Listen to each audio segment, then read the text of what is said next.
Bapak Ibu, saudara-saudariku yang terkasih di dalam Tuhan, hadir kembali bersama saya dengan Pastor Maksi Sihabi CP melalui pantun-pantun nasihat rohani yang akan saya hadirkan untuk kita sekalian dalam edisi hari ini, Selasa 27 Juli 2021.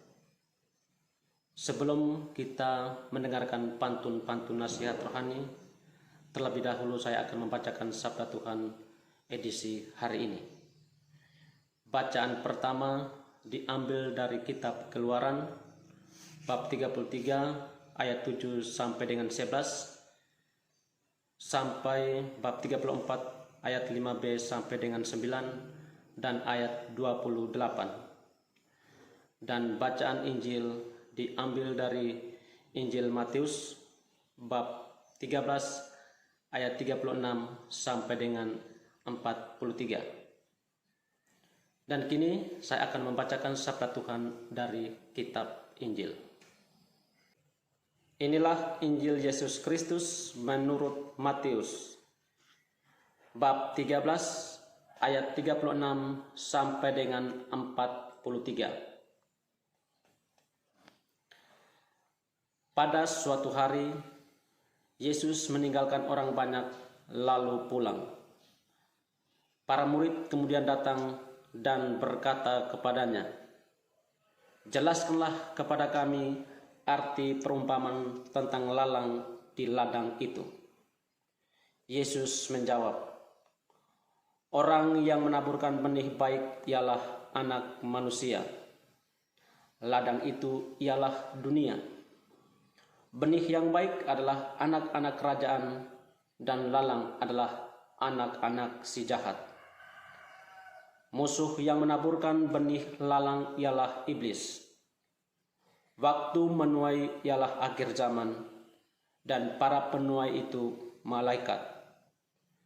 Maka seperti lalang itu dikumpulkan dan dibakar dalam api, demikian juga pada akhir zaman. Anak Manusia akan mengutus malaikat-malaikatnya, dan mereka akan mengumpulkan segala sesuatu yang menyesatkan dan semua orang yang melakukan kejahatan dari dalam kerajaannya. Semuanya akan dicampakkan ke dalam dapur api. Di sanalah akan terdapat ratapan dan kertak gigi. Pada waktu itulah orang benar akan bercahaya seperti matahari dalam kerajaan Bapa mereka. Siapa bertelinga, hendaklah ia mendengarkan." Demikianlah Injil Tuhan. Terpujilah Kristus. Bapak Ibu, saudara-saudariku yang terkasih di dalam Tuhan, saya akan hadirkan kembali pantun-pantun nasihat rohani yang merupakan hasil permenungan dari bacaan harian dalam edisi hari ini, Selasa 27 Juli 2021. Inilah pantun-pantun nasihat rohani tersebut yang akan saya hadirkan untuk kita sekalian. Mengirim pesan ke dalam grup, isinya tentang bakat dan minat. Jadilah bijak menjalani hidup dalam memilih baik atau jahat. Di tengah jalan ketemu bangkai. Saat melewati membawa padi.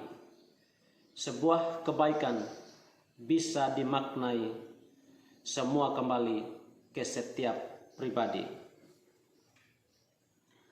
Rambut panjang habis dicukur, maka hasilnya menjadi botak. Pribadi yang baik dapat diukur dari cara berkata juga bertindak. Seorang tentara siap bertempur lawan musuh di medan perang, bertindak baik dan berkata jujur, kita akan jadi anak-anak terang. Mukanya bengkak, digigit tebuan di saat sedang menggali kentang. Anak terang yang dimaksud Tuhan menjadi gandum di antara ilalang. Mengikuti pesta, memakai batik, mengajak teman yang dari Mundemi. Ketika dunia dipenuhi orang baik, menjadi nyaman untuk kita diami. Seorang bujang dari pedalaman, dia masuk sekolah di SMK Amalia. Kenyamanan hidup jadi impian oleh semua orang yang ada di dunia. Bapak, Ibu, saudara-saudariku yang terkasih di dalam Tuhan, demikianlah pantun-pantun nasihat rohani yang sudah saya hadirkan untuk kita sekalian dalam edisi hari ini, Selasa 27 Juli 2021. Saya terus dan tetap mengajak Bapak, Ibu, saudara-saudariku yang terkasih untuk merenungkan dan menghayati kehidupan beriman kita masing-masing. Karena kita harus ingat bahwa beriman itu butuh permenungan. Selamat merenung, salam dan berkatku, Tuhan Yesus memberkati. Amin.